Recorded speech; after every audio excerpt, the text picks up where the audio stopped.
সকাল আমার মিষ্টি মিষ্টি বন্ধুরা। দেখো সকালবেলায় গেটে তালাটা দিয়ে আজকে ভিডিওটা আমি শুরু করে দিলাম। উত্তর চব্বিশ পরগনা জেলায় ছোট্ট গ্রামে তোমাদের সবাইকে স্বাগত জানিয়ে আজকের এই ভিডিওটা শুরু করলাম। দেখো এখন সকাল বাজে 4:45 আর 4:45টার সময় দেখো আজকের ভিডিওটা স্টার্ট করলাম। তোমরা বলতে পারো যে কেন এত সকাল সকাল উঠেছি, আমি তো কোনোদিন এত সকাল সকাল উঠি না।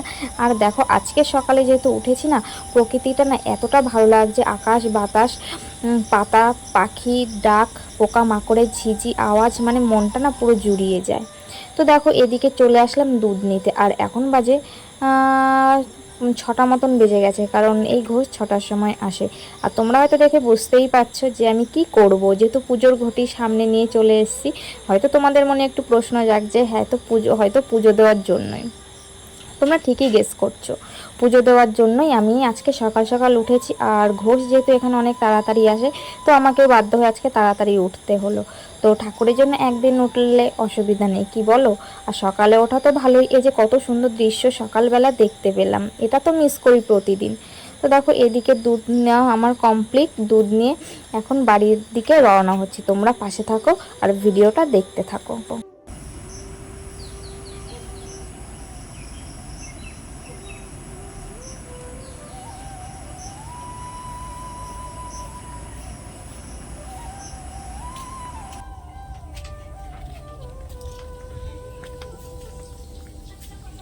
শুভ সকাল আমার মিষ্টি মিষ্টি বন্ধুরা, কেমন আছো? আশা করি ভালো আছো, সুস্থ আছো। আর গাইঘাটা থেকে আমি বলছি টগরি। দেখো সকাল সকাল ব্লগটা আমি শুরু করে দিলাম। আর দেখো থালা বাসন মেজে এই দেখো এই নোংরাগুলোকে এখানে ফেলতে এসেছি। তো তোমরা তো দেখলেই সকালবেলা কী কী কাজকর্ম করছিলাম। আর এই যে থালা বাসনগুলো সবে মেজে এই নোংরাগুলোকে এখানে ফেলতে চলে এসেছি। আর বলো তো কি, একটু ঠান্ডা ঠান্ডা লেগেছে আজকে সকাল থেকেই, মানে নাকটা পুরো জ্বলে যাচ্ছে আর ঠান্ডা ঠান্ডা মনে হয় লেগেছে। আর দেখো আজকে যাব এক জায়গায়, যার জন্য সকাল সকাল তোমরা তো দেখলেই যে সকাল সকাল আজকে দুধ নিয়ে আসলাম। আর আজকে অনেক সকাল সকালই উঠেছি। আর দেখো একটু মেঘলা মেঘলা করেছে, দেখতে পাচ্ছ। আর ওই দেখো শাড়িটা আমি ওখানে ধুয়ে দিয়েছি সকালবেলা, যেই রোদ উঠেছে সেই আমি শাড়িটা ধুয়ে দিয়েছি। হালকা শুকিয়ে গেছে, এখনও একটু বাকি আছে। আর হাওয়া দিচ্ছে, কোনো অসুবিধা নেই। দেখেছো কথা কিন্তু পুরো নাকে নাকে হয়ে গেছে, কিন্তু প্রচণ্ড ঠান্ডা লাগছে মনে হয়। আর গলা প্রচণ্ড খুসখুস খুসখুস করছে। তো নেহার বাবা আপাতত বাড়িতে নেই এখন। আমি তাড়াতাড়ি করে ঝটপট করে আজকে কাজগুলোকে করে ফেলি, আবার এক জায়গায় যেতে হবে। বললামই তো পুজো দিতে যাব বড় ঠাকুরের। আর যাব আবার বাজারে, কারণ নেহার বাবা তো আর এসে আবার বাজারে যাবে না, ফল টল আনতে হবে, তো আমাকে একা যেতে হবে আনতে। তো তার আগে ভাবলাম তোমাদের সাথে একটু কথা বলে নিই। তো চলো ভিডিওটাকে স্কিপ করো না, স্কিপ না করে কন্টিনিউ দেখতে থাকো। আশা করি আজকের ভিডিওটা তোমাদের ভালোই লাগবে। আর কিছু জিনিস দেখি তোমাদের সাথে শেয়ার করতে পারি কি না। তো চলো। ও হ্যাঁ, আরেকটা কথা, দেখো এই কয়দিন যে বৃষ্টি হয়েছে না, বৃষ্টিতে কিন্তু আমাদের পুকুরের জল কিন্তু অনেকটাই বেড়ে গেছে। আর তোমাদেরকে দেখিয়েছিলাম যে মানে ঘরে যে মিনি মোটর দিয়ে পুকুরে জল দেওয়া হতো, জল দিয়ে দিয়ে মাছগুলোকে মানে বাঁচিয়ে রাখা হয়েছিল, কিন্তু এখন আর হয় না, কারণ এই 3-4 দিনের বৃষ্টিতে পুকুর পুরো একদম ভর্তি হয়ে গেছে। তো চলো তোমাদের একটু ব্যাক ক্যামেরায় দেখিয়ে দিই। দেখেছো পুরো একদম কানায় কানায় জল হয়ে গেছে। দেখো মাছগুলো ভেসে আছে। আমি তোমাদের এখন দেখাতে পারছি না, কারণ এঁঠো হাত, তো এঁঠো হাতে আমি দেখাতে পারছি না। ওই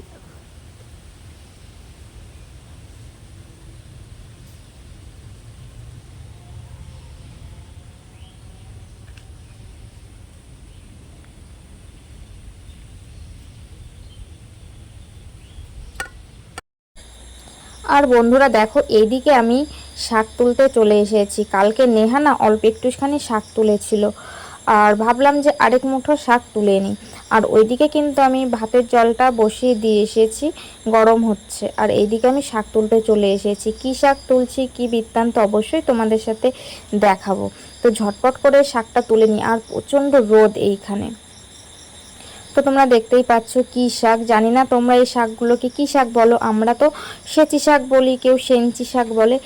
কিন্তু বিয়ের আগে আমি মানে ছোটোবেলা থেকে শুনে এসেছি এটাকে সঞ্চি শাক বলতে, মানে সেঞ্চি। আর আমার শাশুড়ি মানে বিয়ে হওয়ার পরে শাশুড়ি বলে সেচি শাক।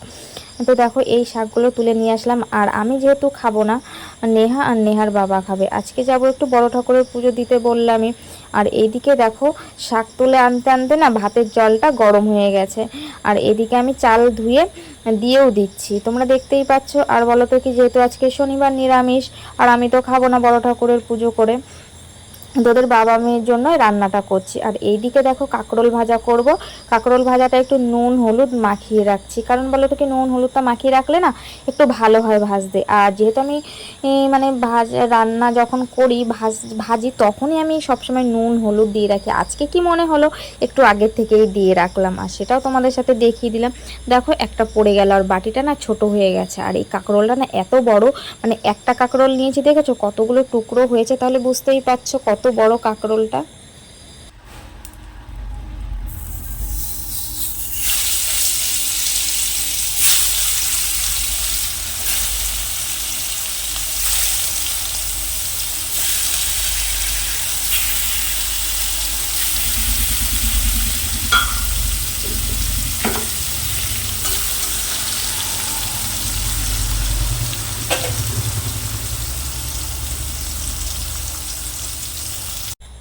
আর ওইদিকে দেখো রান্নাটা বসিয়ে দিয়ে এসেছে, আর এইদিকে আমি ঘরটাকে মুছে নিচ্ছি। কারণ বলো তো কি 12টার সময় ওইখানে যেতে হবে, পুজোর ওইখানে।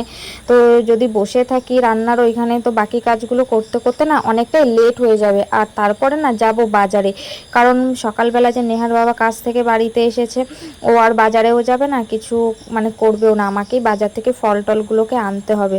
তো এবার বাজারে গেলে জানোই তো, বাজারে গেলে মেয়ে মানুষ রেডি হতে কতটা টাইম লাগে, আর তারপরে বাজারে যাব আসবো অনেকটাই টাইম লেগে যায়। তো দেখো এইদিকে আমি ঘরটা মুছে কিন্তু বেরিয়ে পড়ছি বাজারের দিকে। আর তোমাদের নেহার একটু সকাল থেকে না শরীরটা একটু খারাপ খারাপ লাগছে, বুঝতে পারছি না, ওর শরীরটা একটু খারাপ করছে। তো ও একটু বায়না করছিল যাওয়ার জন্য। বুঝতেই পারছো বাচ্চাদের যদি শরীরটা খারাপ লাগে না, মানে মা যেখানে যায় সেখানে কিন্তু যাওয়ার জন্য বায়না করে, যে কারণে আমি মোবাইলটা ওকে দিয়ে যাচ্ছিলাম। এই কারণে বাজারে যে গিয়েছি, কিছু কেনাকাটা করেছি, সেটাও তোমাদের সাথে শেয়ার করা হয়নি। তো চলো ঝটপট করে বাজার থেকে ফিরে আসি।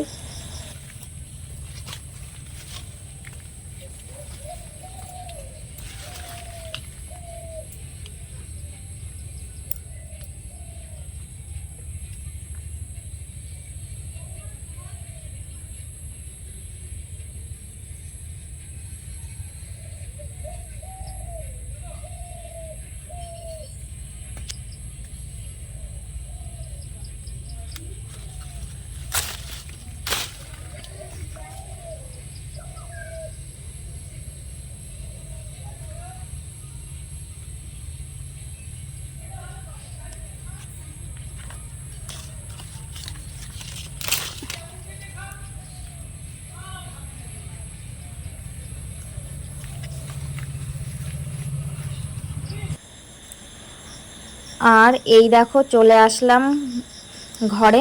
আর আমার স্নান কমপ্লিট, আর এখন বাজে 12টা 20। আর 12টা 20 মানেই বুঝতে পারছো অনেকটাই লেট হয়ে গেছে। আর দেখো বাজার থেকে কী কী নিয়ে এসেছি। এই যে মানে ময়দা টয়দা নিয়ে এসেছি, গুড় নিয়ে এসেছি, ফল নিয়ে এসেছি, কলা, আপেল, লেবু, আর মানে এই 3 রকমের ফলই নিয়ে এসেছি। আর বাড়িতে ছিল আখ, যেহেতু নেহার বাবা আজকে ভাড়ায় গিয়েছিল, বলে দিয়েছিলাম যে একটা আখ নিয়ে আসতে, আখ নিয়ে এসেছে। আর এই যে গাছের পেয়ারা, তো ভাবলাম যে গাছে যখন পেয়ারা হয়েছে, গাছের পেয়ারা মানে গাছের ফল, বাড়ির ফল, তো ঠাকুরকে দেওয়াটা উচিত, দিতেই হবে। আর যেহেতু ফলটা শেষ হয়ে যাচ্ছে, পেয়ারা বুঝতেই পারছো বর্ষাকালের পেয়ারা বড়, মানে তাড়াতাড়ি বৃষ্টির জল পড়লে না পেকে যায়। তো এইদিকে দেখো আমি সবগুলোকে গুছিয়ে নিচ্ছি। আর গুছিয়ে নেওয়া হয়ে গেছে, দেখতে পাচ্ছ দুধ দিয়ে, ফল দিয়ে, গুড়, ধূপকাঠি, মোমবাতি সব কিছু রেডি সেডি হয়ে গেছে। আর তোমাদেরকে আখটাকে দেখিয়ে দিই, দেখো কত বড় আখ, দেখেছো? এই দেখো কত বড় আখ। তো এটাকে নিয়ে যাওয়াটাও রিস্ক, কারণ বলো তো কি এখানে দাবটি কিছুই নেই, আস্ত ধরেই নিয়ে যেতে হবে। ওখানে গিয়ে আজকে ফলগুলোকে বানাবো, যেহেতু অনেকটাই দেরি হয়ে গেছে, বুঝতেই পারছো 12টা 20 মানে অনেকটাই। তো চলো ঝটপট করে যাওয়া যাক। আর এই দেখো আমরা বেরিয়ে গেছি পুজো দেওয়ার উদ্দেশ্যে। আর তোমাদের নেহারানিকে দিয়েছি আখটা নিয়ে যাওয়ার জন্য। দেখো তোমাদের নেহা কিভাবে নিয়েছে আখটা। তো দেখো এদিকে এক হাতে আমি ভিডিও করছি, আর এক হাতে যাচ্ছি, আর এক হাতে বাটা, বুঝতেই পারছো কতটা আমার মানে ভয় লাগছে, আর কতটা রিস্ক নিয়ে আমি যাচ্ছি। তো চলো সেখানে গিয়ে তোমাদের সাথে কথা হচ্ছে।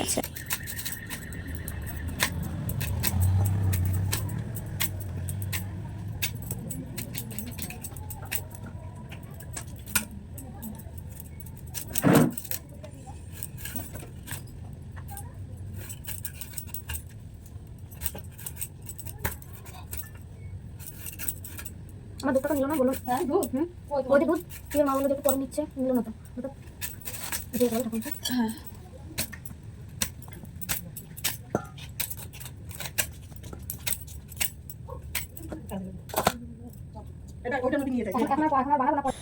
আর দেখো এইদিকে পুজো টুজো কিন্তু সবই কমপ্লিট। আর তোমরা তো দেখলেই আমি এখানে এসে ফল টল বানিয়ে নিলাম, ভাবছিলাম যে মানে একসাথেই দিয়ে দেব, কিন্তু এসে দেখি সবারই ফল বানানো হয়ে গেছে, একসাথেই দিয়েছি তবু আমি বানিয়ে দিলাম। আর আমি ফল বানাতে বানাতে না ব্রাহ্মণ চলে এসেছিলো, এই কারণে আখটাকে না পুরোটা দিইনি, মানে 2 টুকরো মতন দিয়েছিলাম। আর এইদিকে দেখো পুজো হয়ে গেছে, এখানে সিন্নি গোলা হচ্ছে। আর সিন্নি কার কার ভালো লাগে অবশ্যই কিন্তু কমেন্টে জানিও, আমার কিন্তু খুবই ভালো লাগে এই ঠাকুরের এই প্রসাদের সিন্নি। আর যারা উপোস করে তাদের কিন্তু সিন্নিটা আর চাল মাখা প্রসাদটা কিন্তু অবশ্যই খাওয়া উচিত, খাওয়া দরকার। তো জানি না কেন এখানকার পুজো হলে না এই সিন্নিটা যে এত ভালো হয়, এত টেস্টি হয় কি বলবো আর। তো দেখো এদিকে কিন্তু সিন্নি মাখা হচ্ছে। আর পুজোটা তোমাদের সাথে আজকে শেয়ার করতে পারলাম না, কারণ বলো তো কি, মানে নেহার না এখানে জ্বর চলে এসেছিলো, ও সকাল থেকেই না শরীরটা খারাপ খারাপ লাগছিলো। আর আমারও খুব মাথা যন্ত্রণা করছিল, ফোনের দিকে তাকাতে পারছিলাম না। আর মানে কি বলবো, একটা মানে অস্থিরতা ভাব করছিল।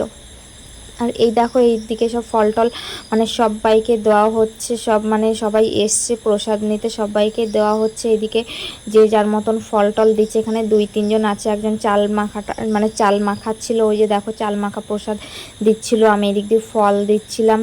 আর ভাবলাম যে কিছুই তো শেয়ার করিনি, তো বন্ধুদের সাথে এইটুকু শেয়ার করে দিই। তো দেখো এইদিকে মানে প্রায় হয়ে গেছে, আমরাও বাড়ি চলে যাব। আর শরীরটাও ভালো লাগছে না, মনে হচ্ছে জ্বর আসবে। আর নেহা তো পুরো জ্বর চলে এসছে, ও কোলের ভেতরে মানে কোলের ওপরে শুয়েছিল, এই কারণে মোবাইল ওকে দিয়েছিলাম, ও মোবাইলও ঘাঁটছিল না। যে মেয়ে কিনা মোবাইল ঘাটায় মানে এতটা ভালোবাসে, সে কিন্তু মোবাইলটা একদমই ধরছিল না, মানে বুঝতেই পারছিলাম যে জ্বর চলে এসেছিলো। আর গাটা প্রচুর গরম ছিল। আর তার সাথে আমারও কিন্তু মাথা যন্ত্রণা করছিল, আমিও বুঝতে পারছিলাম, কারণ জ্বর আসলে একটু শরীর খারাপ লাগলে সিমটমে কিন্তু বোঝা যায় যে যার কতটা কি মানে কি হচ্ছে। তো আমি বুঝতে পারছিলাম যে আমারও শরীর খারাপ করবে। তো চলো ঝটপট করে এদিকে গুছিয়ে গাছিয়ে রওনা হয়ে গেলাম বাড়ির দিকে। তো তোমাদেরকে অনেক কিছু শেয়ার করে দিলাম, ভয়েসটা যেহেতু পরে দিচ্ছি, অনেক দিন পরেই, পুরো 1 সপ্তাহ পরে তোমাদের সাথে এটা শেয়ার করলাম। তো আমার ভিডিওটা যদি ভালো লেগে থাকে অবশ্যই তোমরা কিন্তু কমেন্টে জানাবে। আর কেউ যদি নতুন বন্ধু হয়ে থাকো তো সাবস্ক্রাইব করে পাশে থেকো, আমি চেষ্টা করব তোমাদের আরও ভালো ভালো ভিডিও তোমাদের সামনে তুলে ধরার। আর বুঝতেই পারছো গ্রামের প্রকৃতির দৃশ্য, ভিলেজ লাইফস্টাইলের মানে যেটা সম্ভব আমি তোমাদের সাথে সেটা তুলে ধরবো। তো আজকের মতন ভিডিওটা এখানেই রাখছি, দেখা হচ্ছে তোমাদের সাথে নতুন ভিডিও। সবাই ভালো থেকো।